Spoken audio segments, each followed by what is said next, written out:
শিবির কর্তৃক হলগুলোতে বিভিন্ন ধরনের উন্নয়নমূলক কর্মসূচি তারা পালন করেছেন। যারাই শিক্ষার্থীদের পালস বুঝেছে তারাই কিন্তু সবসময় এগিয়ে গিয়েছে। এবং আমার দেখা মতে ঢাকা বিশ্ববিদ্যালয়ের যে টিএসসি কেন্দ্রটি রয়েছে সেই কেন্দ্রটিতে ছোট কয়েকটি ঘটনা ছাড়া আমি আসলে কারচুপির কোনো তথ্য বাইরে থেকে পাইনি। বিজয়ী প্যানেলের সব থেকে বড় চ্যালেঞ্জ হচ্ছে তারা যে ইশতিহারটা দিয়েছিল সেটি সঠিকভাবে পালন করা। ডাকসু নির্বাচনের শুরু থেকে আপনি মাঠে ছিলেন এবং আমরা যেমনটা জানি যে মঙ্গলবারও আপনি সারা দিন থেকে শুরু করে রাত পর্যন্ত পুরোটা সময় নির্বাচনের কভারেজ দিয়েছেন। তো পুরো দেশ আসলে তাকিয়ে ছিল এই ডাকসু নির্বাচনের দিকে।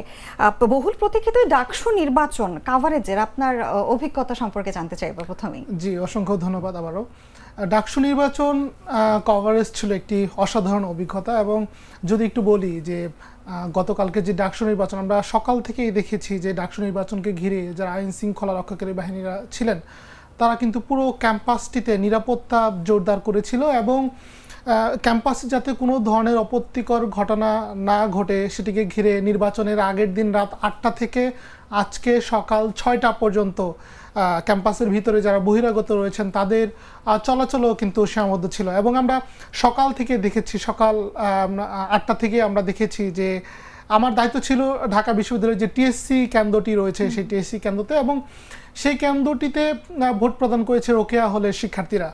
এবং সকালে যেটি আসলে আমি দেখেছি যে তারা সকাল 8টা থেকে অনেক বড় একটি লাইনে খুব উৎসব মুখর পরিবেশে তারা ভোট প্রদান করেছে। এবং ভোট প্রদান কালে আমরা দেখেছি তাদের মধ্যে যে এক ধরনের উচ্ছ্বাস এবং ভোট দেওয়ার পরে যে হাতের আঙুলে এক ধরনের সাইন দেওয়া হয় সেটি নিয়েও অনেকে সেলফিতে মেতেছিলেন। এবং তাদের যে ভোট দেওয়ার অভিজ্ঞতা সেটিও কিন্তু আমাদের কাছে বারবারই তুলে ধরেছিল। এবং অন্যদিকটায় এই ডাকসু নির্বাচন কিন্তু অনেক গুরুত্বপূর্ণ একটি নির্বাচন। আমরা যদি একটু বলি যে ভাষা আন্দোলন থেকে শুরু করে গণঅভ্যুত্থান, 6 দফা আন্দোলন, অতীতের বড় বড় আন্দোলনের সাথে কিন্তু ডাকসু ওতপ্রোতভাবে জড়িত। এবং আগামীকালকের এই ডাকসু নির্বাচনে এক ধরনের জাঁকজমকপূর্ণ যে একটি পরিবেশ সেটি আমরা দেখেছি এবং এটি বলা যেতে পারে অসাধারণ একটি অভিজ্ঞতা ছিল আমার জন্য। তাহলে বলা যায় একটু উৎসব মুখর পরিবেশে ডাকসু নির্বাচন অনুষ্ঠিত হয়েছে। আর ডাকসু নির্বাচনে শিবির সমর্থিত প্যানেলের এক অবিশ্বাস্য জয় আমরা কাল দেখতে পেলাম। এমন বড় জয়ের পেছনের আসলে মূল কারণটা কি বলে আপনার মনে হয়?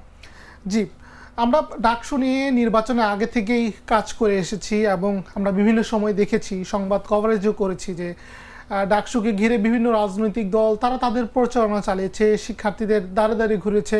সেক্ষেত্রে শিবিরও কিন্তু তার ব্যতিক্রম ছিল না।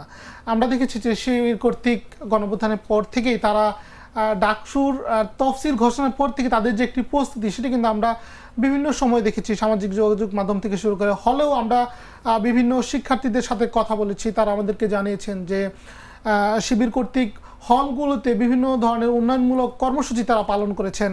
রক্তদান পরিষেবা থেকে শুরু করে তারা হলগুলোতে পানির সুপ্রিয় পানির যে ফিল্টারিং ব্যবস্থা সেটি করেছে এবং শিক্ষার্থীদের দ্বারে দ্বারে তারা গিয়েছে। আমার কাছে যেটি মনে হয় যে তারা শিক্ষার্থীদের পালস বুঝতে চেয়েছিল, যেহেতু গণঅভ্যুত্থানের পরে আমরা যে বর্তমান রাজনৈতিক একটা প্রেক্ষাপট সেটি কিন্তু আমরা দেখেছি। যারাই শিক্ষার্থীদের পালস বুঝেছে তারাই কিন্তু সবসময় এগিয়ে গিয়েছে।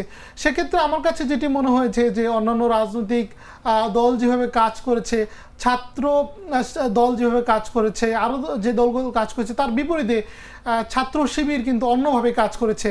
তারা শিক্ষার্থীদের সাথে অনেক বেশি ঘনিষ্ঠ হয়েছে। তাদের সাথে যে একটি সম্পর্ক, শিক্ষার্থী সুলভ সম্পর্ক সেটিও তারা বজায় রেখেছে, অন্যান্য দলও রেখেছে। তবে ছাত্র শিবিরের যে একটি সম্পর্ক সেটিও কিন্তু আমরা বারবারই লক্ষ্য করেছি বিভিন্ন সময়ে। সিফাত, আমরা যেমনটা জানি যে আপনি নির্বাচনের পুরোটা পরিবেশই দেখেছেন এবং নির্বাচনের সময় আপনি ছিলেন।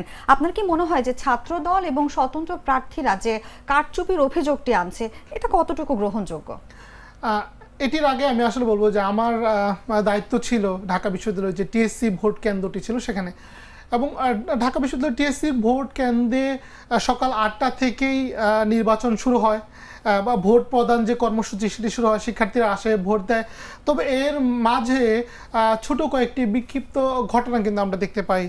সেখানে আমরা দেখতে পেরেছি যে ছাত্রদল সমর্থিত এবং যারা স্বতন্ত্র সমর্থিত এবং বিভিন্ন রাজনৈতিক দলে যারা রয়েছেন তারা 100 মিটারের ভিতরে যে লিফলেট বিতরণ কর্মসূচি সেটি কিন্তু অনেকভাবে নিষিদ্ধ ছিল। সেই জায়গাটিতে অনেকে লিফলেট বিতরণ করেছে। সেটি নিয়ে আমরা দেখেছি যে সেই হলের যে দায়িত্বরত যিনি ছিলেন তার সাথে এক ধরনের বাকবিতণ্ডা বা তিনি কিন্তু বারবারই নিষিদ্ধ করেছিলেন। তার যদি বলি যে বিকাল দিক দিয়ে যে পরিস্থিতিটি সৃষ্টি হয়েছিল সেখানেও আমরা দেখেছি এক ধরনের আমরা উত্তেজনা দেখতে পেয়েছি এবং বিকাল দিক দিয়ে ছাত্র শিবির ছাত্র দলের বিপক্ষে কথা বলেছে এবং ছাত্র দল ছাত্র শিবিরের বিপক্ষে কথা বলেছে এবং এই কথা বলার মাঝে আমরা সন্ধ্যা 7:30 নাগাদ দেখেছি যে ছাত্রদল যে মনোনীত প্যানেলটি রয়েছে তারা সেই ভোট কেন্দ্রের সামনেই একটি বিক্ষোভ মিছিল করে, যেখানে তারা বারবারই বলছিলেন যে শিবির কর্তৃক তারা ভোট কারচুপির অভিযোগেই তারা ওই জায়গায় অবস্থান করেছিল এবং এক পর্যায়ে ছাত্র দলের কেন্দ্রীয় নেতাকর্মীদের সাথে তারা কিন্তু একটি বিক্ষোভ মিছিল নিয়ে সিনেটের সামনে যান। এবং আমার দেখা মতে ঢাকা বিশ্ববিদ্যালয়ের যে টিএসসি কেন্দ্রটি রয়েছে সেই কেন্দ্রটিতে বিক্ষিপ্ত ছোটো কয়েকটি ঘটনা ছাড়া আমি আসলে কারচুপির কোনো তথ্য বাইরে থেকে পাইনি, যেহেতু সাংবাদিকদের দায়িত্বরত যে এটা সেটা বাইরে ছিল এবং ভিতরে কিন্তু কোনোভাবেই ভিডিও ধারণের পারমিশন ছিল না আমাদের জন্য। একদমই তাই। আমরা আলোচনার আসলে একদম শেষ পর্যায়ে চলে এসেছি এবং শেষ করার আগে আপনার কাছে জানতে চাইবো শিক্ষার্থীদের প্রত্যাশা পূরণে বিজয়ী প্যানেল কি ধরনের ভূমিকা রাখতে পারে বলে আপনি মনে করেন? জি, আমার কাছে মনে হয় যে বিজয়ী প্যানেলের সব থেকে বড় চ্যালেঞ্জ হচ্ছে তারা যে ইশতিহারটা দিয়েছিল সেটি সঠিকভাবে পালন করা।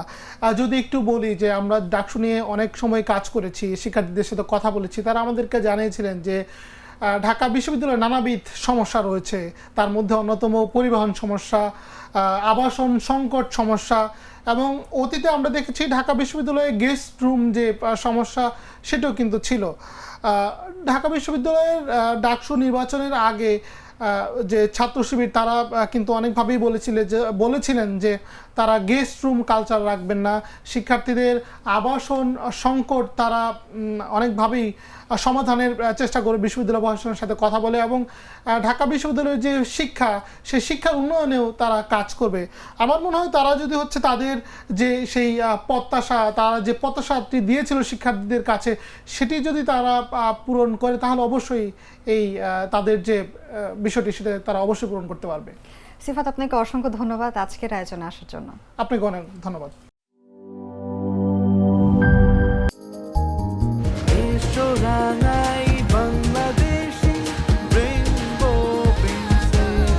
রেইনবো পেইন্টস, ছড়াও জীবনের রং।